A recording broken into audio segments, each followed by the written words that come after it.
তোমাদেরকে একটা ভয়ঙ্কর দৃশ্য দেখাই, কিন্তু আবার বাসের নেগেটিভ পয়েন্টও আছে, যেমন কি ট্রেনের ওভারটেক দেখিয়েছি, এবার বাসে 2:1 প্রিমিয়াম ক্লাস স্লিপার আছে। চলে এলাম ফাইনালি কোলাঘাটে। গাছগুলোর মধ্যে এমন জল জমে রয়েছে, কিছু দেখানো যাচ্ছে না।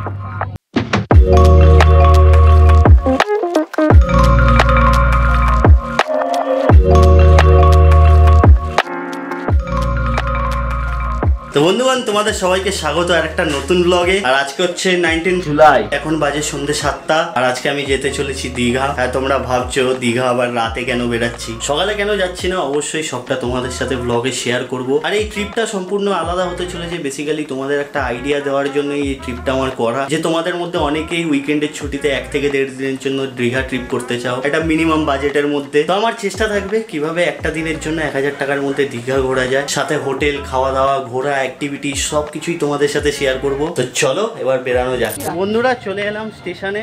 আর আজকাল অনেক ভিডিও দেখি যে 500 টাকায় দীঘা ভ্রমণ। সত্যি বলতে 500 টাকায় হয়তো তোমরা একদিন গিয়ে চলে আসতে পারবে, কিন্তু একদিন থেকে 500 টাকায় দীঘা ভ্রমণ মনে হয় না আমার খুব একটা পসিবল হয়। মিনিমাম পার হেড একটা মানুষের 1000 টাকা তো পড়বেই, যদি একটু ভালোভাবে আরামদায়ক ট্রিপ চাও।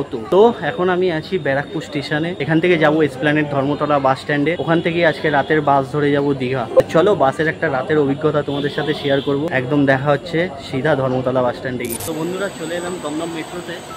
আর এখন বাজে হচ্ছে 10টা 2, আর নেক্সট মেট্রো হচ্ছে রাতে 10টা 40।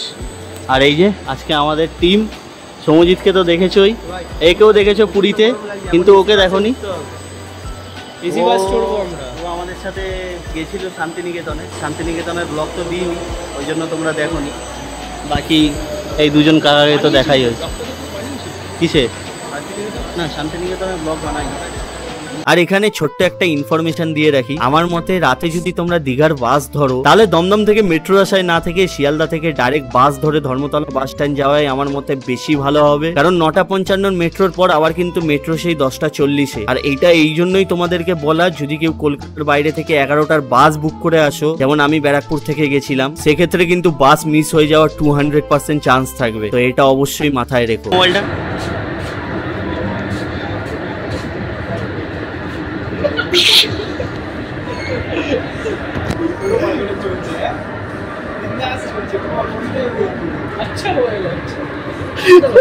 ভাই, এরকম মোবাইল কে ইউজ করে?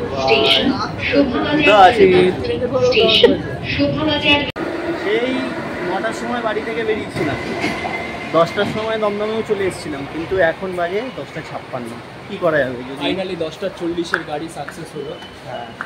এবার বেরানো যায় গাড়ি ধরার জন্য। প্ল্যানেট বাস স্ট্যান্ডে গিয়ে দেখি কেমন কি টিকিট পড়ে, কত কি পড়ে, সব কিছু শেয়ার করবো তোমাদের সাথে। ঠিক আছে, সঙ্গে থাকো আর ভিডিওটা লাইক করো। তো বন্ধুগণ, চলে এলাম এসপ্ল্যানেড বাস স্ট্যান্ডে। এখান থেকে টিকিট করলাম, রুবি পরিবহনে টিকিট করলাম। 500 টাকা করে টিকিট নিল। একটু দাম দর করবেন, প্রথমে 600 টাকা 700 টাকা এরা বলে, কিন্তু দাম দর করলে ওটা 500 টাকায় চলে আসে। আর বলে রাখি, রাতের দীঘা যাওয়ার বাস এখান থেকে প্রচুর পেয়ে যাবে, লাক্সারি থেকে নন লাক্সারি, এসি থেকে নন এসি, সব ধরনের বাস এখানে পেয়ে যাবে, সব রকম রেটে। 400 টাকারও এসি বাস পেয়ে যাবে, আবার 500 700 এরকমও আছে। যেমন ভলভো 9600 তোমরা জানোই, ওটার ডিমান্ড কত, ওইটা 750 টাকা করে ভাড়া চলছে এখন।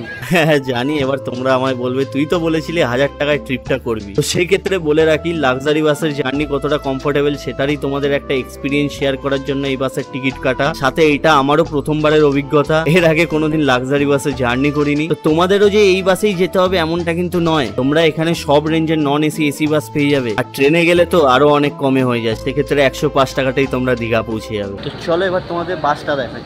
এই হচ্ছে আমাদের বাস, রুবি পরিবহন। এখানে কি কি আছে দেখো, on time departure, live tracking, mineral water, CCTV আছে। আর এটার টাইমিং হচ্ছে রাত্রি 11:30। 10 মিনিটের এদিক ওদিক হয়, কিন্তু রাত্রি 11:30টায় সারে। ম্যাক্সিমাম 10 মিনিট লেট 11টা 40-এ সারে। এটা হচ্ছে বাসের নাম্বার, তোমরা দেখে রাখতে পারো। 2:1 প্রিমিয়াম ক্লাস স্লিপার আছে রুবি পরিবহনের। এটা হচ্ছে ভলভো 9400। আমি ভিতরে দেখি, একটা স্লিপারও আছে ভিতরে। এই আমাদের সিট হচ্ছে এই দুটো, A5 6 7 8। খুদে কাকা বসে রয়েছে এখানে। আর এইদিকের যে সিটগুলো, এগুলো হচ্ছে 700 টাকা করে। এগুলো স্লিপার, শুয়ে যেতে পারবে। আর এগুলো বসে যাওয়ারটা হচ্ছে 500। এসি চলছে, ঠান্ডা ঠান্ডা এসি চলছে। চলো যাওয়া যাক বাইরে, এটা ছাড়বে এখন। এবার তোমাদের এই বাসের একটু স্লিপারের সিটগুলোকে দেখাই। এটা হচ্ছে স্লিপারের সিট, এদিকে এরকম পর্দা আছে, টেনে দিতে পারো। এখানে এসির ভেন্ট আছে, এসি চলছে, হাওয়া বেরোচ্ছে এখান দিয়ে। এটা মনে হয় রিডিং লাইট, জানি না কোথা থেকে অন করে। এখানে ফোন চার্জ দেওয়ারও জায়গা আছে। আর এখানে একটা লাগেজ স্পেস আছে, এখানে জলের বোতল বগেরা রাখতে পারো। এদিকেও একটা এসির ভেন্ট আছে। আর এইটা হচ্ছে উইন্ডো, এখান থেকে দেখতে পারবে। এবার ড্রাইভার ডেকটা দেখাই তোমাদেরকে। এখন টাইম হচ্ছে 11:54, ছাড়েনি, 11:45-এ ছাড়ার কথা। আচ্ছা এখানে লোক আছে, পরে দেখাচ্ছি। বাস ছাড়লো 12:00টায়, 40-এ ছাড়ার কথা ছিল, 20 মিনিট লেটে ছাড়লো। দ্বিতীয় হুগলি সেতু, কাছের জন্য বোঝা যাচ্ছে না। ওই যে কলকাতা শহর দেখা যাচ্ছে, উপরের দিকে কর, পিছনের দিকে লাইটগুলো দেখতে পাচ্ছি। হচ্ছে টিকিট, একটা অফিস কপি, আর একটা কপি ছিল ওনারা নিয়ে নিল। 3টে কপি থাকে। কলকাতা থেকে দীঘা 11:30-এ ছাড়ে, ডিপারচার টাইম এখানে সব কিছু লেখা আছে, দেখে নিন। ভাই একদমই ঘুম আসছে না, উল্টো সাইডে আমার হেডফোনটা ছিঁড়ে গেছে। এটাকে চেষ্টা করছি ঘুমানোর, কিন্তু ঘুম আসছে না।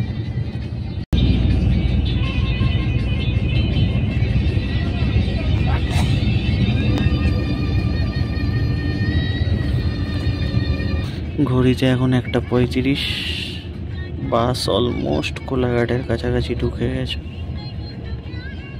একটুখানি চোখ লেগে এসেছিল, তো আবার ঘুমটা ভেঙে গেল।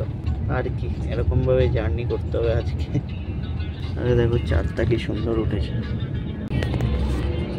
এসিটা এতই ঠান্ডা, মানে তোমাদেরকে বলে রাখি, তোমরা যদি বাসে জার্নি করো তাহলে অবশ্যই একটা চাদর নিয়ে এসো। এই এসির যে ভেন্ট আছে এটা বন্ধ করে দিলেও ঠান্ডা আসে, তো সেই জন্য অবশ্যই একটা চাদর ক্যারি করবে, তাহলে অ্যাটলিস্ট নিশ্চিন্তে ঘুমাতে পারবে। সাইড দিয়ে আর একটা বাসের ওভারটেক।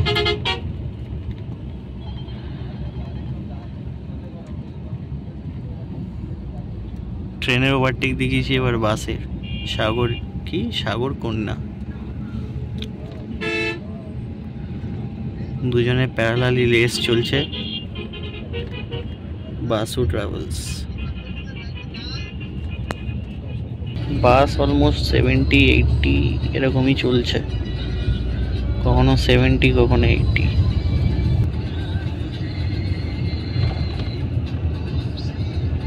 80-র উপরে উঠছে না, 80 ম্যাক্সিমাম উঠেছে। কোলাঘাট এখনো বাস দাঁড়ায়নি, মনে হয় এখানেই দাঁড়াবে। হ্যাঁ, নিউ ঘোষ হোটেল রেস্টুরেন্টের সামনে। তো চলো নামা যাক, নেমে কথা বলছি ভাই। চলে এলাম ফাইনালি কোলাঘাটে। এখানে 20 মিনিটের হল্ট আছে। আর তোমাদেরকে বলতে ভুলে গেছিলাম, কলকাতার পরে কোলাঘাটে গিয়ে একটা ব্রেক হয়, তারপরে সিধা একদম দীঘায় গিয়ে দাঁড়ায়।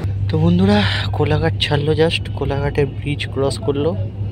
আর গাছগুলোর মধ্যে এমন জল জমে রয়েছে, কিছু দেখানোও যাচ্ছে না। তো বন্ধুরা এখন ঘড়িতে বাজে 3:27, দেখতেই পাচ্ছ। আর এখন আমরা ক্রস করছি চাউলখোলা, যেখান থেকে তোমরা মন্দারমণি যেতে পারবে। ভগবান শান্তি দেও, নাক ডাকার আওয়াজে মাথা খারাপ হয়ে গেল। ট্রেনেও নাক ডাকা, বাসেও নাক ডাকা, আর কত রঙ্গ দেখাইবি মা তুই। তো ভাই লোক এখন ঘড়িতে বাজে 4:00, আর আমাদের বাস এখন এসে দাঁড়ালো একটা পেট্রোল পাম্পে।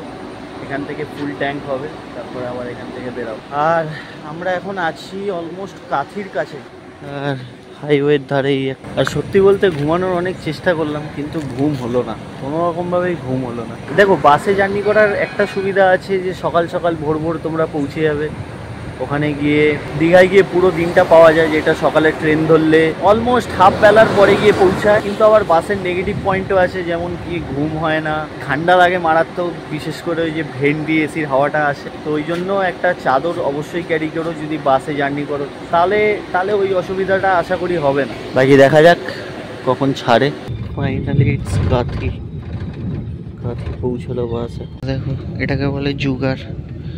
দুটো সিট কিরকম তুলে মাঝখানে শুয়ে আছে, এইদিকে রাহা শুয়ে আছে। এখানে একটা জিনিস বলে রাখি, বাসে যদি তোমরা স্লিপার সিট না নাও আর বাস ছাড়ার পরে যদি স্লিপার সিট খালি থাকে, তো কন্ডাক্টরের সাথে কথা বলে কিন্তু তোমরা স্লিপার সিটে শুতে পারো। সেক্ষেত্রে আমার তো কোনো এক্সট্রা চার্জ লাগেনি রবি পরিবহনে, কিন্তু অন্য লাক্সারি বাসের ক্ষেত্রে কিন্তু তোমরা অবশ্যই কথা বলে নিও। কেন ঠান্ডা লাগলে কি সমস্যা, একটুখানি তো ঠান্ডা খেতেই হবে বন্ধু। এই লাইটটা জ্বললো আর ওই যে খুদে, আরে বাসটা এত কেন হেলে, খুদেকে দেখো, খুদে কিভাবে ঝিমাচ্ছে দেখো তোমরা, কি করছে খুদে। তো বন্ধুরা অলমোস্ট পৌঁছে গেছি, এই জাস্ট দীঘা গেট ক্রস করলো, তারপরে বাইরে প্রচণ্ড বৃষ্টি হচ্ছে, জানি না কি করে কি হবে, ছাতা তো আনিনি, দেখে কি করা যায় ভেবে কথা বলছি। ঘড়িতে বাজে 5টা, অলমোস্ট 4:55 বাজে। আমরা পৌঁছে গেলাম নিউ দীঘা। বাস আমাদেরকে একটু আগেই পৌঁছে দিল। এখানে টাইমিং ছিল 5:10, কিন্তু তার আগেই পৌঁছে গেলাম, যাই হোক ভালো। তো চলো এবার হোটেলের দিকে যাওয়া যাক, এখান দিয়ে হোটেল নেব আমরা, দেখবো এখানে কোথায় কোথায় কী হোটেল পাওয়া যায়, একটা বাজেট ফ্রেন্ডলি হোটেল নেওয়ার চেষ্টা করব। তো চলো দেখা যাক। আর এটা হচ্ছে জাহাজ বাড়ি, এখানেই আমাদের বাস নামানো। আর আজকে দীঘার ওয়েদার প্রচুর খারাপ, বৃষ্টি হচ্ছে সকাল থেকে, এখনো বৃষ্টি পড়ছে। এনজয় মুডে আমরা এনজয় করেই ছাড়বো আজকে। ওই যে সামনে জাহাজ বাড়ি, ওখান থেকে স্ট্রেট ঢুকে যাবে, এদিকে প্রচুর হোটেল আছে, হোটেলের অভাব নেই, হোটেল পেয়ে যাবে। হ্যাঁ অবশ্য হোটেলের অভাব নেই, কিন্তু যদি স্যাটারডে বা সানডে তোমরা দীঘা যাও তাহলে অবশ্যই হোটেল আগে থেকে বুক করে এসো, যদি নিউ দীঘাতে থাকতে হয় তাহলেই। কারণ স্যাটারডে সানডে নিউ দীঘাতে হোটেল প্রাইস অনেকটাই বেশি হাই থাকে, মানে যেটা 1-1.5 টাকার রুম ওটা প্রায় 3 থেকে 3.5 টাকা চায়, কোনোটা তো 5 থেকে 6,000ও চলে যায়। আর যদি নর্মাল দিনে আসো মন্ডে টু ফ্রাইডে, তাহলে এখান থেকে এসেও বুক করতে পারো, সেক্ষেত্রে 700 থেকে 1000 টাকার মধ্যেও কিন্তু হোটেল পেয়ে যেতে পারো। বাকি তোমাদের সাথে শেয়ারও করবো বাজেট ফ্রেন্ডলি হোটেল যেগুলো আছে। তোমাদেরকে একটা ভয়ঙ্কর দৃশ্য দেখাই, ঠিক আছে? চলো দেখাচ্ছি তোমাদেরকে ভয়ঙ্কর দৃশ্যটা। অবস্থা খুব খারাপ, বিশাল মাথা খারাপ হয়ে যাবে এরকম সমুদ্রের অবস্থা দেখে, মানে এরকম ঢেউ ভাই।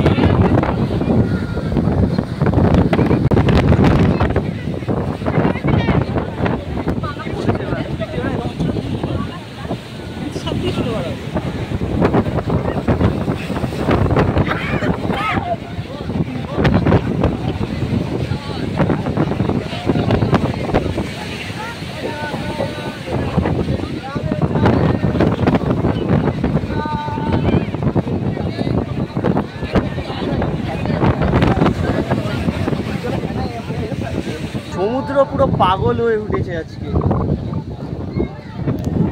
আর মানুষের ভিড় দেখো। আর বলে দিই আমরা এখন আছি ওল্ড দীঘাতে। নিউ দীঘাতে সেরকম কোনো হোটেল পেলাম না, কিছু হোটেল এমন আছে যেগুলো অনেকই হাই রেঞ্জ বলছে, 7,000 8,000, তো ওই জন্য ওল্ড দীঘাতে আসতে হলো। এখানে আমরা হোটেল নিয়েছি, সেটা তোমাদের সাথে শেয়ার করব, সাথে আরও কিছু হোটেলের সন্ধান দেব। তো দেখা হচ্ছে তোমাদের সাথে পরবর্তী ব্লগে। এই ব্লগটা অনেকটা লম্বা হয়ে গেল, তো ভিডিওটা যদি ভালো লেগে থাকে তাহলে অবশ্যই একটা লাইক করে দিও, চ্যানেলে নতুন হয়ে থাকলে সাবস্ক্রাইব করে নিও। বাকি খুব শীঘ্রই দেখা হচ্ছে দীঘার পরবর্তী পর্ব।